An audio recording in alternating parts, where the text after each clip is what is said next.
Hello, my dear students. This is Dr. Kamal Hussain, the Faculty of Business Administration, World University of Bangladesh. Today, I will deliver my lecture from the chapter of resistance and organizational change. This chapter I will categorize under three phases. Phase 1, I will explain to you the concept of resistance to change and the forms of resistance. The phase 2, I will deliver my lecture from the resistance and the change initiatives and then overcoming the resistance to change. And then third, and that is called final phase, that I will explain how does resistance can play a role for the organizational change. So there are three phases. I hope you will clear and understand my point. Before going to the different phases, I will give you the introductory of resistance and then organizational innovation.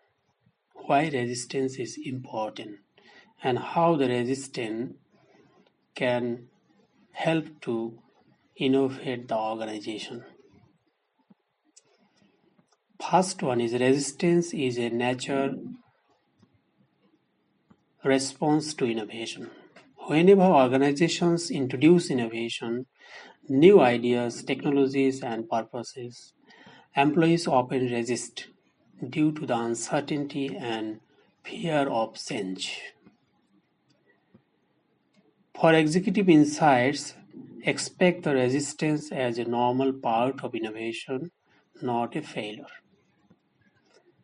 Second point, innovation requires change and change triggers discomfort.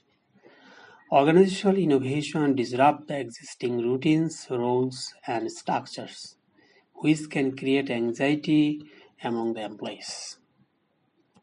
From the executive's insight, the more disruption in innovation, the higher the potential resistance. Hello, my dear students. I am telling the introductory from the resistance. Now I am telling you the third point. Resistance can provide a valuable feedback. Employee resistance can highlight the risk, inefficiencies, and gaps in the innovation strategy. What is the learning from the executive? Use the resistance as a tool to define and improve the initiative of innovation. Then the final stage or final point is effective leadership converts resistance into support. Strong leadership, communication, and involvement can transform resistance into acceptable and commitment. What is the learning from the executive? Managing resistance is key to successful innovation implementation. My dear students, now I am going to enter into the three phases. Phase 1, I told you there are two topics, concept of resistance to change and then different forms of resistance. I will explain one by one. Resistance to organizational change initiatives refers to the opposition or reluctance of the employees or groups when new policies, processes, technologies, and then structures are introduced in an organization. So what is the meaning or concept of resistance to change? It is the behavior of individuals or groups who try to delay, avoid, and prevent change because they feel uncomfortable, threatened, or uncertain about their impact.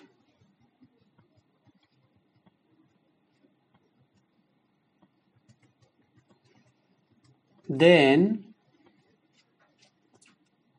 from the two concepts, I will clear what's the meaning of the resistance to change. Resistance as a natural human reaction Resistance to change is a normal and expected response from the individual when they face uncertainty or disruption. People prefer stability, habits, and familiar routines. Change creates fear of the unknown, job insecurity, and loss of control.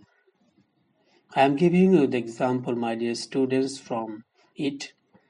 Employees may resist a new technology because they are comfortable with the old system and the fear they may not be able to learn the new one. Resistance is not abnormal. It is a nature and psychological response to the change.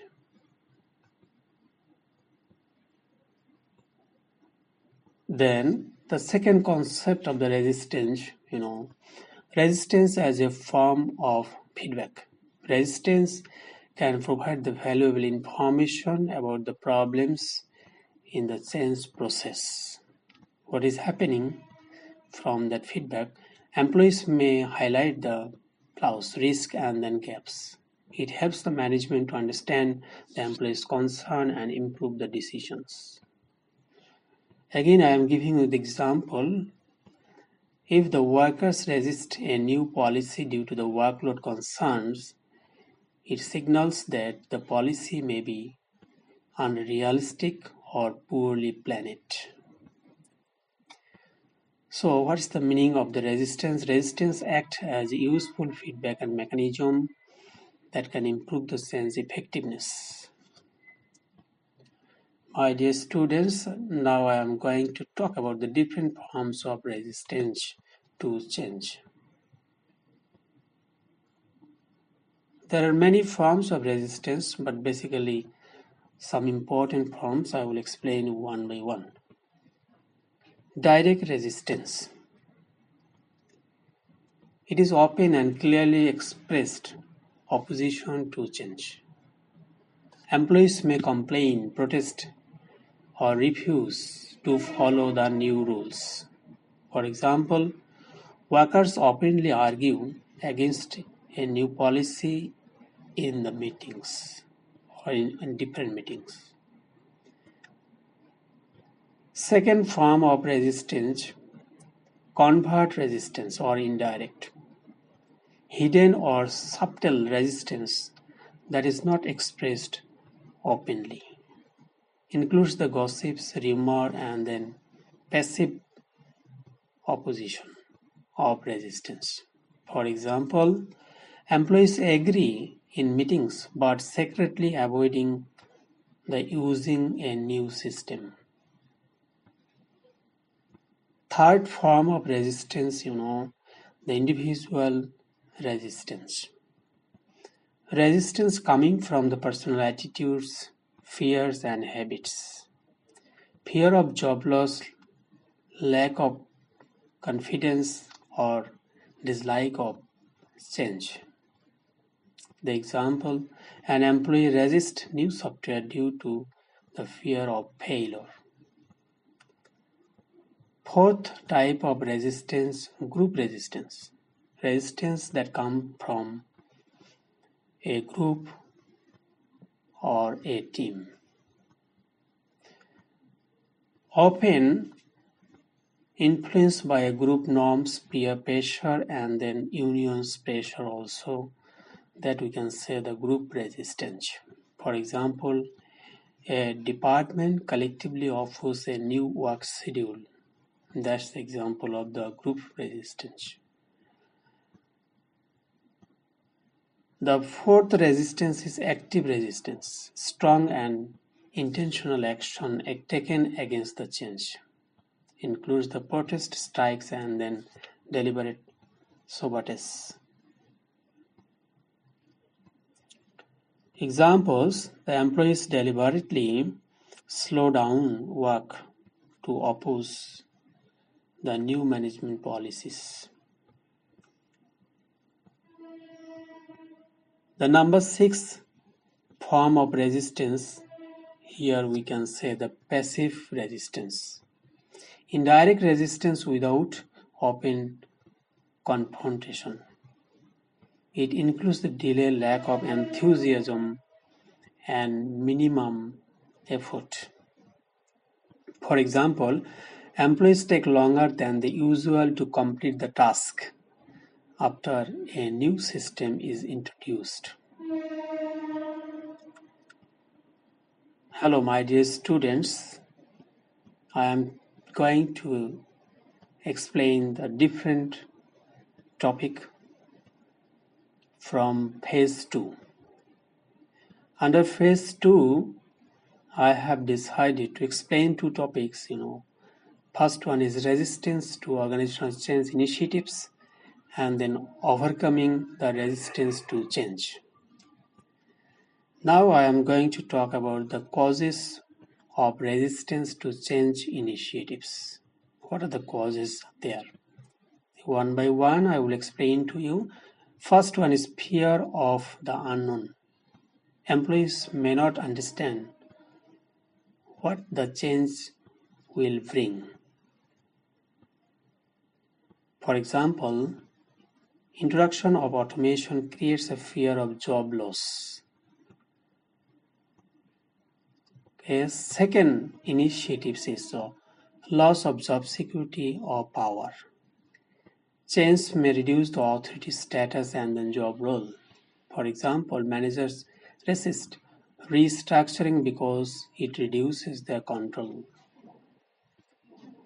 Third initiative, habit and comfort zone. People prefer the familiar routines and dislike the disruption. Here I am giving you the example: employees resist switching from manual to digital systems. Then fourth initiative is lack of communication. Poor explanation of change leads to confusion and mistrust. For example, employees oppose a new policy because its benefits were not clearly explained by the management or the concerned person. Therefore, that is the lack of communication. Fifth initiative, economic factors, concern about the salary, incentives, and then workload. Here I am adding the example from the workers. Workers resist change if they believe that it will increase the workload without extra payment or without extra wage. And then number 6, group pressure. Teams or unions may collectively resist change. Here the example is a department resists a new working hour due to the group agreement. What are the effects of resistance in the organization? In briefly or shortly, I have pointed out here: slow down implementation of change, reduces productivity, creates conflict between the management and employees, and then improve the decision making if management or the concerned person manage properly. That is the positive side, the fourth one. Then, my dear students, I'm going to talk about the different ways to overcome the resistance to change. Here you will learn how to overcome the resistance which can create the organizational change. Number 1, effective communication. That is the way to overcome the resistance. Clear and honest communication reduces fear and misunderstanding among the employees. Explain the purpose, benefits, and the impacts of change. Provide the regular updates to the employees or concerned person. So the effective communication is important that we can overcome the resistance. For example, management explains how a new system will make work easier and more efficient. Second, methods. employee participation and involvement. That is the way to overcome the resistance. Also, involving the employees in planning and decision making increases the acceptance. Ask for the suggestion and feedback from the employees and then include employees in implementation team. Therefore, we can overcome the resistance. Third one is education and training. Providing proper training builds the confidence and reduces fear among the employees. Teach the new skills required for change and offering workshops and supports or seminar or lecture. For example, training sessions are arranged before introducing the new system, new software or new processes.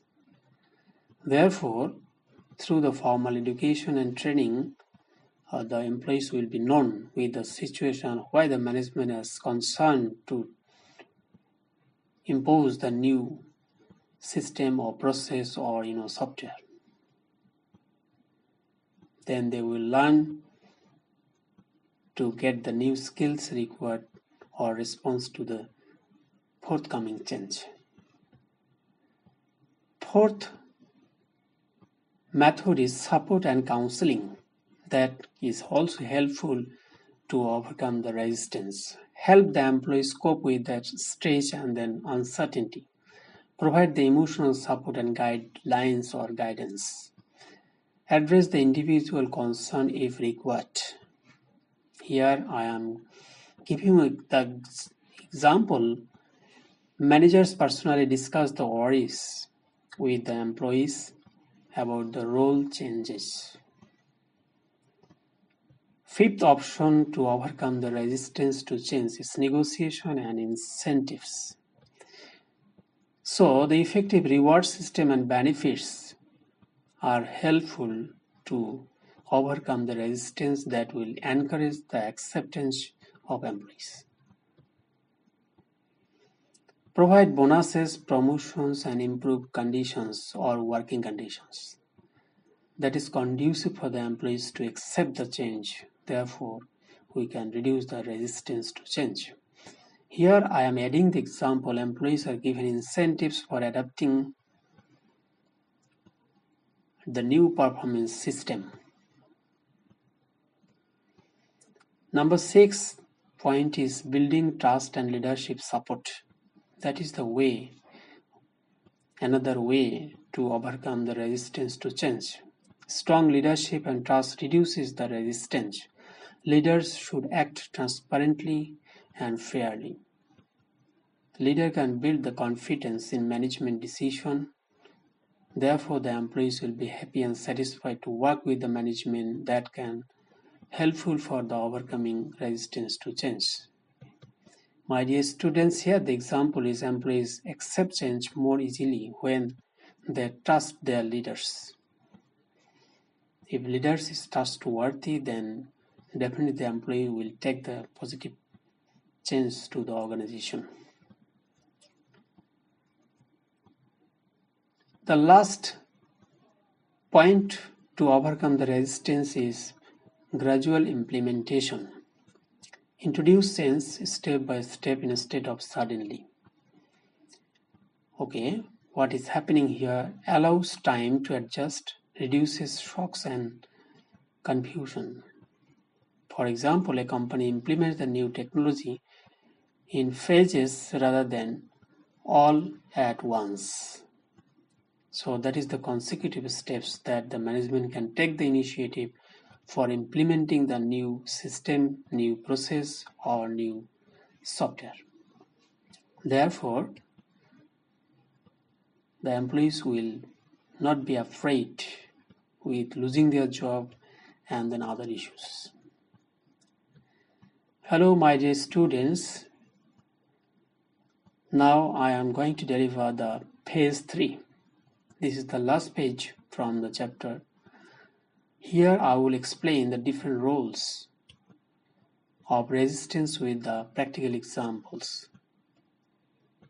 That means, how does the resistance can play a role for organizational change. There are different points, different roles of the resistance. I will explain one by one.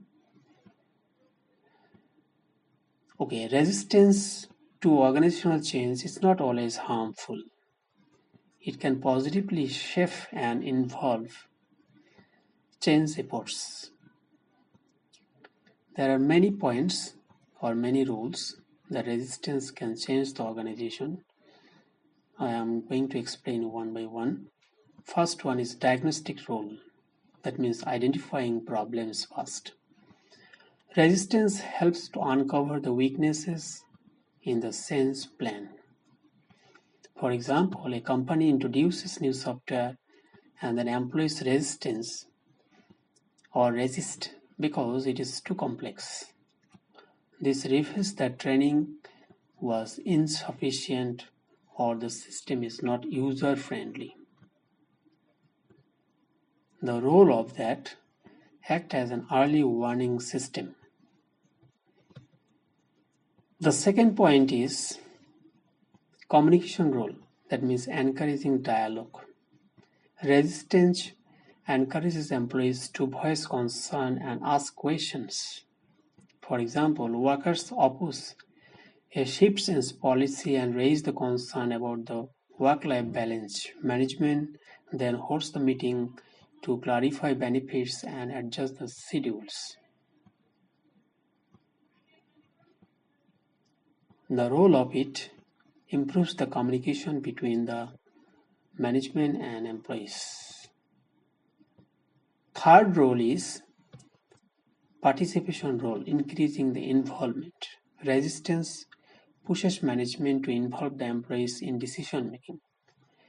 I am going to add the example from the participation role.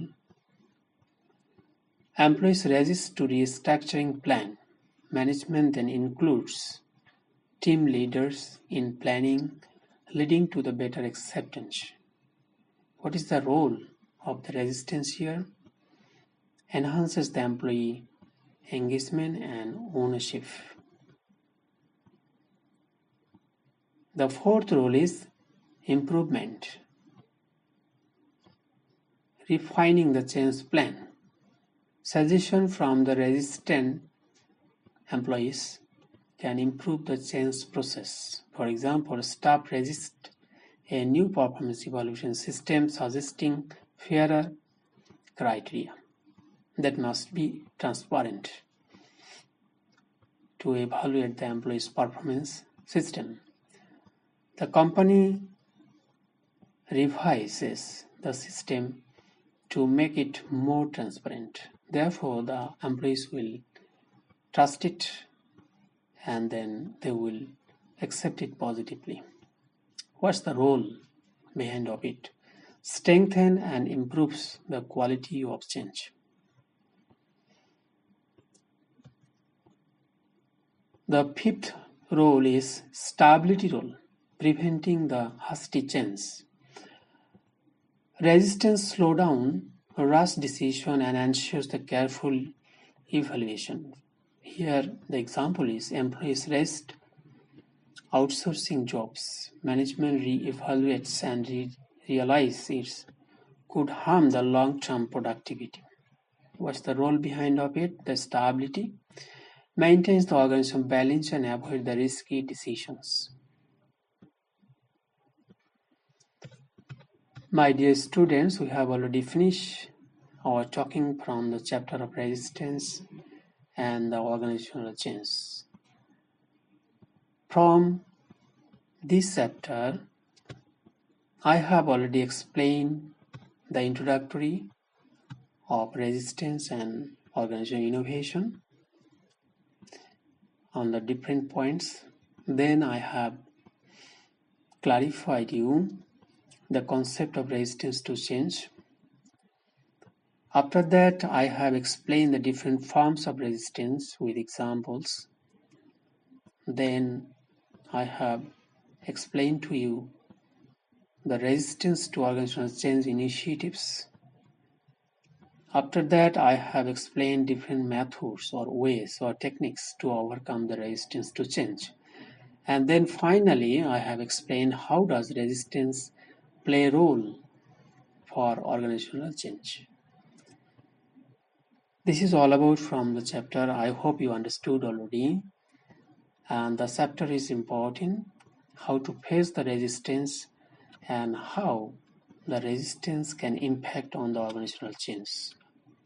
Our text is or our course is focusing on innovation and then organizational change. Therefore, this chapter is helpful for you how to handle the different types of resistance. As a result, the organization will change and innovate. Which innovation and change is very crucial for enhancing productivity, customer satisfactions, and increasing market share, and to fight with the rivals to bring better output, better result. Thank you all for today. Thank you so much for listening me.